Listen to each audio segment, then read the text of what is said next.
Thank you. I'm Mark Palchik. I am 74 years old and a longtime resident of Washington, D.C.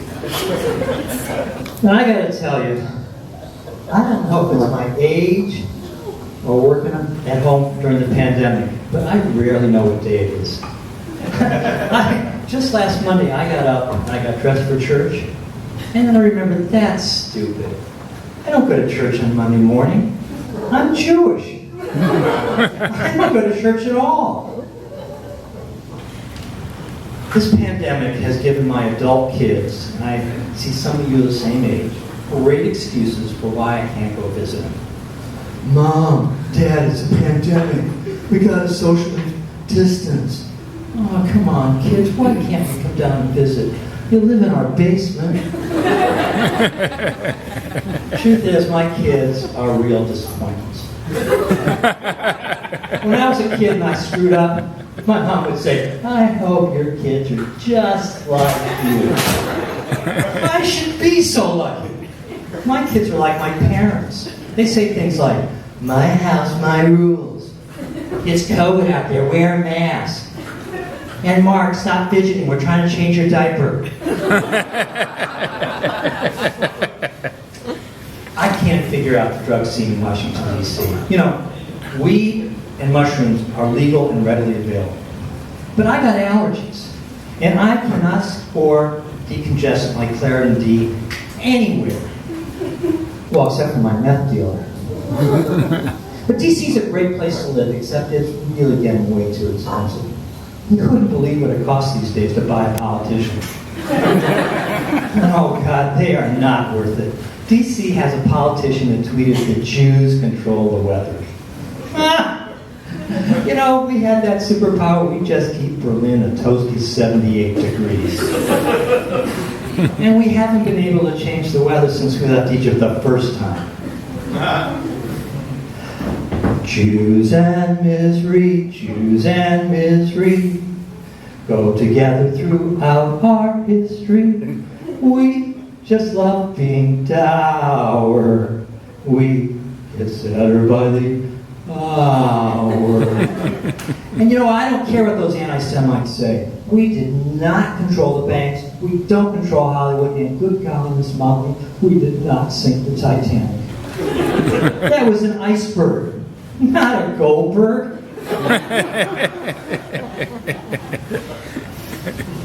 I grew up in a small town where there was nothing to do. In fact, there was so little to do that for entertainment, even though I'm Jewish, I went to go see evangelical preachers to be saved.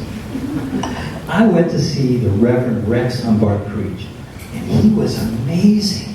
To this day, I can still hear him preaching. I have the power to take away all of your ills.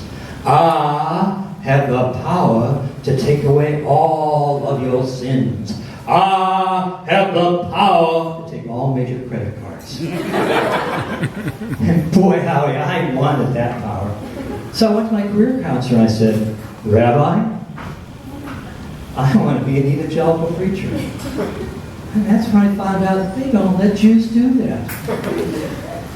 So because I wanted to abuse people, I became the next best thing.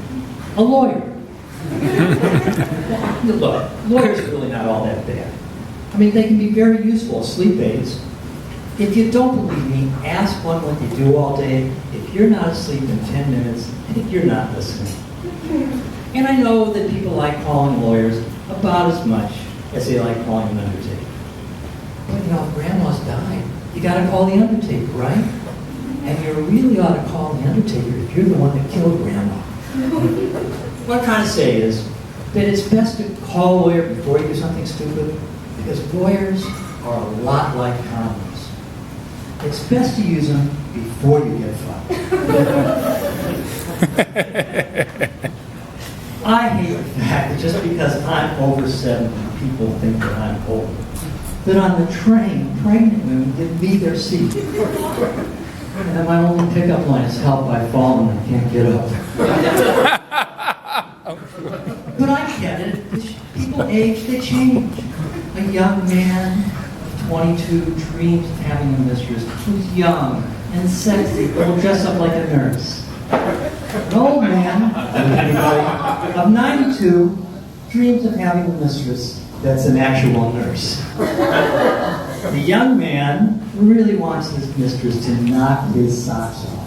The old man, he'd be perfectly happy to just put them back on. But I get it. I mean, look, I know that eventually I will become old and decrepit. That no matter how much kale I cram down, I only have two choices in this life. Either die too young or live long and fester. Personally, I don't think you're old unless your side piece is your night nurse and your spouse appreciates the help. And I'm not old. I walk my dog every day, twice a day, for 2 hours. All right. It should only be an hour and a half, but you know that dog stops every 10 minutes so I can pee? I'm Mark Talchik. If you're visiting, or if you live in Amsterdam, there's a great comedy show here called Comedy Walks. Check it out, comedywalks.com. Thank you very much.